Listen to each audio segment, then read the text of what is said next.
నమస్తే welcome to RTV నేను Sachin Indian నేవీలో మరో కీలక ఘట్టం ఆవిష్కృతమైంది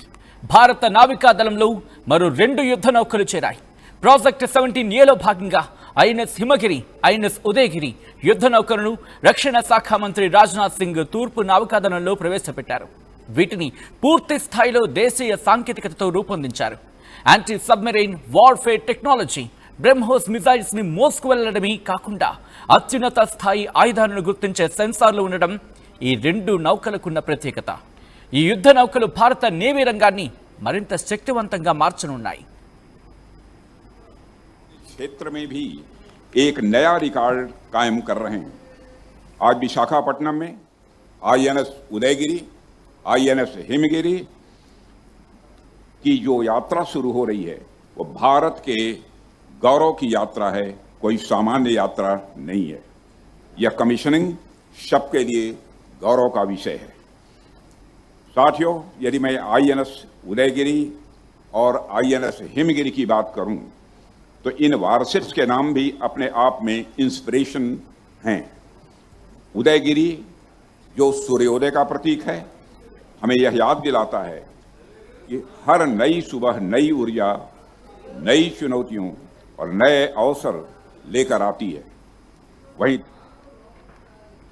ప్రాజెక్ట్ 17ఏలో మొదటిదైన స్టెల్త్ ఫ్రిగేట్ హిమగిరి F-34ని కోల్కతాలోని గార్డెన్ రీచ్ షిప్ బిల్డర్స్ నిర్మించారు ఉదయగిరి F-35ని ముంబైలోని మజగాన్ డాక్ షిప్ బిల్డర్స్ రూపొందించారు భారత నౌకాదళం వార్షిప్ డిజైన్ బ్యూరో రూపొందించిన 100వ నౌకగా ఉదయగిరి రికార్డు సృష్టించింది ఉదయగిరి హిమగిరి పూర్తిగా స్వదేశీ పరిజ్ఞానంతో తయారు చేశారు సర్ఫేస్ టు సర్ఫేస్ ప్రయోగించే మిసైల్స్ మీడియం రేంజ్ ఉపరితలం నుంచి గగనతలంలోకి ప్రయోగించే క్షిపణులు 76mm medium range gun 30mm 12.7mm ఆయుధాలు యాంటీ సబ్మెరైన్ సముద్ర అంతర్భాగంలో ప్రయోగించే ఆయుధాలు హిమగిరి ఉదయగిరిలో అమర్చారు आईएनएस जो हिमालय की अडिग और अचल शक्ति का प्रतीक है, यह बताता है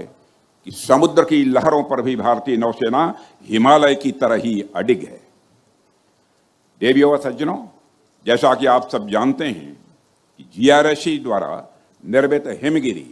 और एमडीएल द्वारा निर्मित उदयगिरी ये दोनों अत्याधुनिक वारशिप्स हैं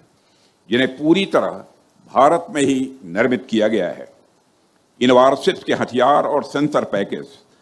इन्हें सागर का अजेय प्रहरी बनाते हैं। मुझे बताया गया है कि इन वारशिप्स में कई एडवांस कैपेबिलिटीज भी शामिल हैं। ये दोनों वारशिप लंबी दूरी तक मार करने वाली और surface to surface air missiles, supersonic BrahMos missile, स्वदेशी rocket launcher, torpedo launcher, combat management system और फायर कंट्रोल सिस्टम जैसे अत्याधुनिक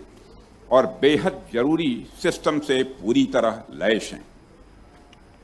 ఐఎన్ఎస్ హిమగిరి ఉదయగిరి యుద్ధ నౌకల్లో ఆధునిక డీజిల్ లేదా గ్యాస్ కంబైన్డ్ ప్రొపల్షన్ ప్లాంట్లు advanced integrated platform management system అలాగే భారత సాంకేతికతతో తయారు చేసిన అత్యాధునిక ఆయుధాలు సెన్సార్ల సూట్లు సమకూర్చారు ఈ నౌకలకు సముద్ర జలాల్లో నిర్ణయించిన లక్ష్యాలను 100% పూర్తి చేయగల సామర్థ్యం ఉంది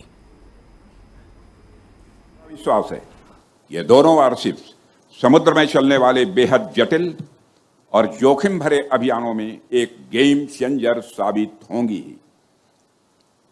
साथियों, ये वारशिप्स हमारी सुरक्षा व्यवस्था को तो मजबूत करेंगी ही, साथ ही हमें ह्यूमैनिटेरियन असिस्टेंस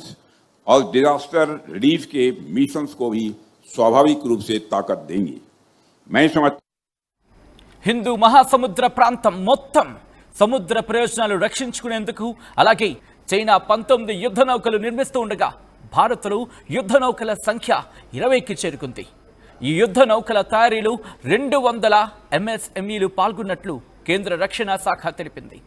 ఈ నౌకల నిర్మాణం ద్వారా 4000 మందికి ప్రత్యక్షంగా అలాగే 10,000 మందికి పరోక్షంగా ఉపాధి లభించినట్లు అధికారులు తెలిపారు इंडियन नेवी में इनकी कमीशनिंग हमारे नेबरहुड फर्स्ट और महासागर यानी mutual and holistic advancement for security and growth for all in the region कि हमारी पॉलिसी को भी मजबूत करने वाला कदम भी हैं। साथियों, आज जब आईएनएस उदयगिरी और आईएनएस हिमगिरी हमारे बेड़े में शामिल हुए हैं तो मुझे एक कथन याद आ रहा है कि old warships never die, they are resurrected in another avatar. INS Udayagiri, INS Himagiri నౌకలు ఇండియన్ నేవీలో చేరడంతో భారత నావికా దళం మరింత పటిష్టంగా మారింది.